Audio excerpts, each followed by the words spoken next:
Halo semuanya, ketemu lagi di New Monster ID. Hari ini gue pengen nge-recap film series animasi Netflix yang berjudul Gamera Rebirth. Sebenarnya udah lama banget pengen gue recap film ini, tapi karena suatu hal akhirnya nggak jadi-jadi cuy. Nah, film ini sendiri terdiri dari 6 episode, dan sesuai perkiraan, di 6 episodenya itu, Gamera atau si kaiju kura-kura bakal menghadapi kaiju yang berbeda di tiap episodenya. Dan gue jamin, seru banget. So, kalau gitu nggak usah lama-lama. Tapi sebelumnya, seperti biasa, joget dulu lah.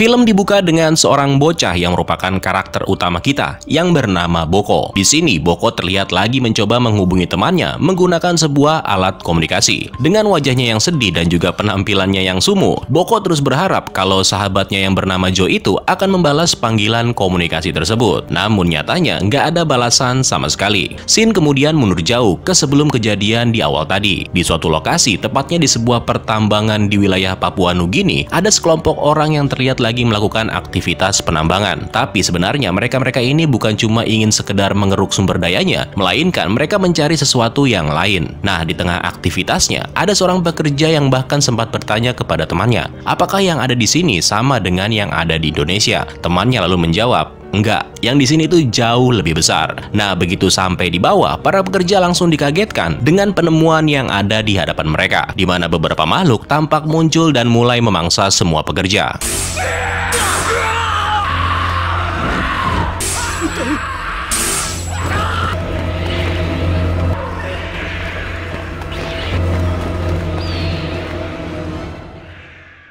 Sementara itu di Jepang, ada 3 orang bocah yang terlihat lagi berada di sebuah toko yang menjual alat-alat komunikasi. Mereka bernama Boko. Dia ini sosok yang paling vokal dan juga yang paling muda di antara ketiganya. Terus ada juga yang bernama Joe. Dia ini yang paling tua sekaligus pelindung bagi Boko. Jadi kalau ada yang berani bully si Boko, nah si Joe ini yang turun tangan. Terus yang terakhir ada Junichi. Dia ini adalah sosok yang bisa dibilang paling jenius di antara mereka bertiga. Ketiganya merupakan sahabat yang udah lama saling kenal, yang mana kehadiran mereka di sini adalah untuk melihat sebuah alat radio komunikasi yang dijual di toko itu. Boko, Joe, dan juga Junichi kepengen banget nih membeli alat tersebut. Namun karena itu alat harganya mahal banget, terus juga duitnya kurang, akhirnya mereka menunda untuk membeli alat itu. Dari sana ketiganya lalu pergi dan memutuskan untuk kembali ke base camp mereka, yaitu sebuah pohon besar yang disulap menjadi sebuah tempat yang bisa dihuni. Nah, di sini ketiganya masih membahas tentang alat komunikasi yang nggak jadi mereka beli karena tabungan mereka kurang. Tapi setelah dihitung-hitung, ternyata si Joe rupanya bisa menutupi kekurangan itu dengan menggunakan uang simpanannya. Mengetahui hal itu, Boko dan Junichi senang bukan main, karena akhirnya mereka bisa menikmati liburan musim panas bersama-sama sambil berkomunikasi menggunakan alat tersebut. Setelah semuanya beres, Junichi kemudian berniat untuk pulang. Namun belum lama dia keluar, tiba-tiba dia balik lagi untuk memanggil kedua sahabatnya itu. Ternyata Junichi melihat ada seekor anak kura-kura yang tersangkut di akar pohon tepat di seberang danau kecil. Ini anak kura-kura ngapain bisa kesangkut gitu cuy? Nah, karena merasa kasihan, Boko lalu berniat menyelamatkannya. Awalnya Joe dan Junichi melarang Boko karena itu bisa berbahaya, apalagi mereka juga nggak tahu seberapa dalam danau tersebut. Namun rupanya Boko nggak peduli, di mana dia tetap menyelamatkan kura-kura itu.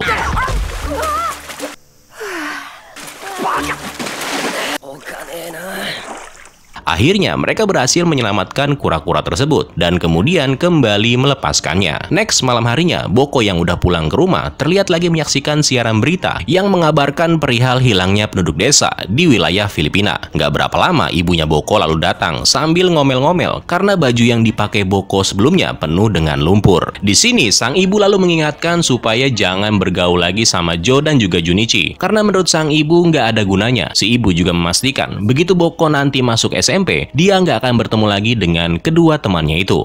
Mendengar hal tersebut, Boko sempat marah. Namun lagi-lagi sang ibu mengatakan kalau pada kenyataannya semuanya akan berbeda. Sedekat apapun mereka bersahabat, ujung-ujungnya bakalan hancur hanya karena masalah sepele. Di lain sisi, Joe dan Junichi yang berada di rumah mereka masing-masing juga menyaksikan siaran berita perihal kehancuran di beberapa desa di Filipina, serta korban-korban yang memiliki luka-luka seperti habis terpotong, yang kemungkinan disebabkan oleh sekelompok makhluk terbang. Sementara itu, di kota Shinjuku bagian barat, ada dua orang polisi yang lagi berpatroli, di mana mereka tiba-tiba melihat sesuatu yang mencurigakan di sebuah gang sempit.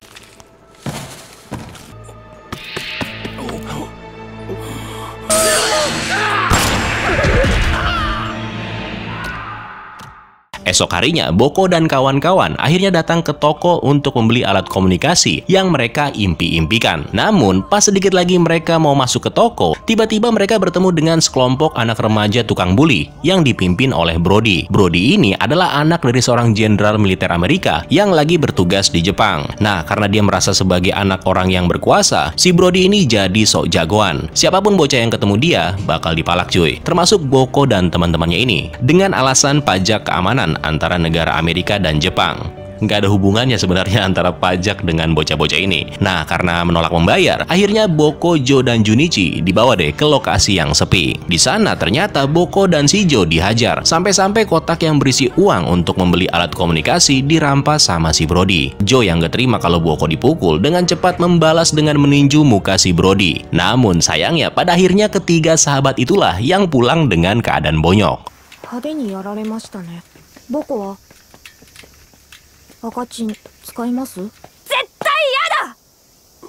Sepanjang perjalanan pulang, rupanya Boko masih nggak terima dengan apa yang baru aja terjadi dengan mereka. Gimana nggak terima? Capek-capek mereka ngumpulin uang, malah dipalak cuy. Nah, akhirnya ketiganya lalu berniat untuk merebut kembali uang mereka. Namun tentunya dengan rencana yang matang.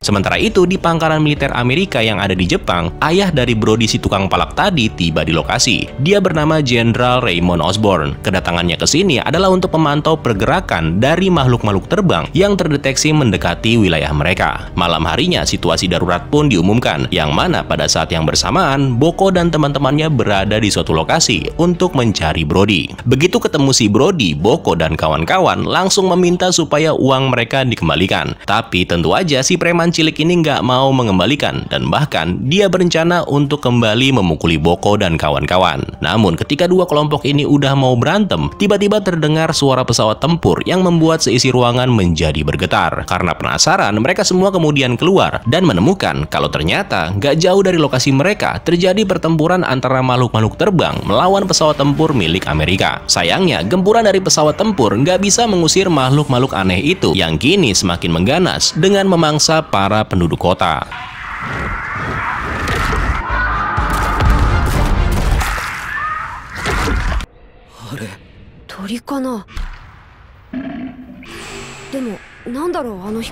Sementara itu, Jenderal Osborn yang mengetahui kejadian barusan semakin dibuat pusing ketika dia mendapatkan kabar kalau armada pasukan Amerika yang berada di lepas pantai Yokosuka udah dihancurkan oleh seekor makhluk terbang yang ukurannya lebih besar dari yang ada di tengah kota tadi. Di lain sisi, yang lokasinya nggak jauh dari pangkalan militer, ada sebuah yayasan atau organisasi yang bernama Eustace. Di sini tampak dua orang karyawan yang lagi buru-buru memasuki sebuah ruangan, di mana di dalamnya ada semacam alat yang sangat misterius. Di lokasi yang berbeda, ada satu regu tank dari pasukan bela diri Jepang yang terlihat sedang bersiap di sekitar pesisir pantai. Regu tersebut dipimpin oleh Komandan Sasaki dan juga Mayor Enatsu. Mereka diberi perintah untuk tetap berada di sini dan jangan kemana-mana, yang artinya pihak Amerika nggak akan mendapatkan bantuan darat dari pasukan Jepang. Sementara itu, di tengah kota, pertempuran sengit terus berlanjut. Kali ini, Jenderal Osborn mengeluarkan semua pesawat tempur yang ada di pangkalan untuk melawan makhluk terbang yang sekarang jumlahnya semakin banyak. Namun tiba-tiba skuadron jet tempur itu dikejutkan dengan kemunculan makhluk terbang yang ukurannya jauh lebih besar.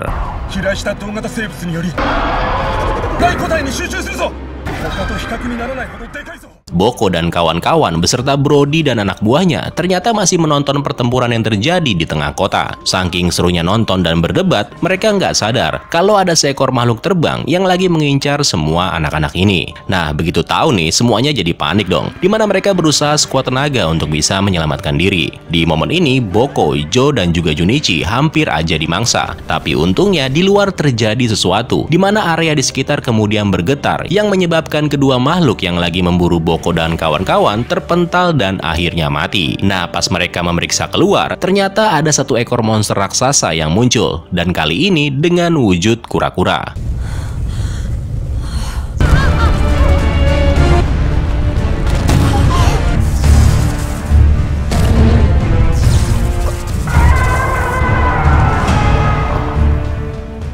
Melihat makhluk terbang yang mendekatinya, sosok monster kura-kura itu langsung menembakkan bola api dari mulutnya. Pertarungan seru pun kemudian terjadi, yang membuat Boko dan kawan-kawan harus pergi dan menghindar. Nah, pas baru beberapa langkah, tiba-tiba Boko melihat kalau ada seekor monster yang berniat memangsa Brody dan anak buahnya, yang kebetulan mereka itu lagi ngumpet dan ketakutan di sebuah gang sempit. Di sini, Boko rupanya berusaha membantu Brody. Meskipun sebelumnya si Brody ini udah membuat ketiganya marah, namun mereka rupanya tetap memilih untuk menolong si Brody. Nah, suasana sempat kembali tegang ketika ada satu monster lagi yang muncul dan mencoba mengejar mereka. Tapi tiba-tiba aja keempat anak ini dikejutkan pada saat mereka melihat kalau si monster kura-kura ternyata malah menolong mereka. Pertarungan yang terjadi di kota ini terus dipantau oleh Jenderal Osborn. Bahkan saking bingungnya dia dengan semua monster itu, si Jenderal lalu memanggil makhluk-makhluk tersebut dengan julukan kaiju, yang menurut salah satu anak buahnya, kata tersebut diambil dari penyebutan orang-orang Jepang ketika melihat sosok makhluk raksasa di film-film monster. Di sini si Jenderal Osborn nggak bisa berbuat apa-apa lagi. Yang bisa dia lakukan sekarang adalah menunggu bantuan yang datang dari armada yang berada di sekitar Pasifik. Oke, kita balik lagi ke pertarungan kaiju kura-kura melawan kaiju terbang yang jauh lebih besar. Bos terakhir nih cuy. Kaiju kura-kura memang sempat kewalahan, bahkan serangannya beberapa kali nggak mengenai target. Namun untungnya begitu dia mendapatkan kesempatan, kaiju kura-kura itu nggak menyia-nyiakannya.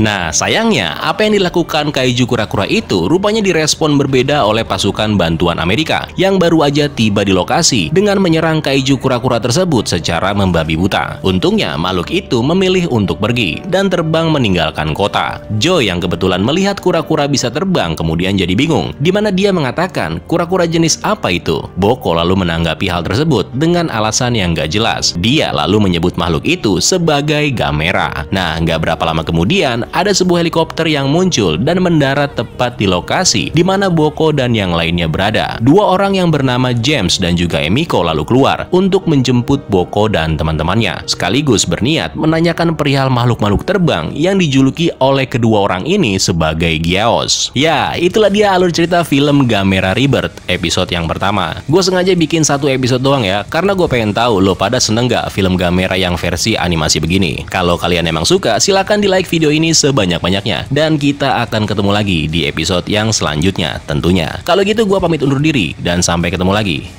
Keren lo semua. Ciao.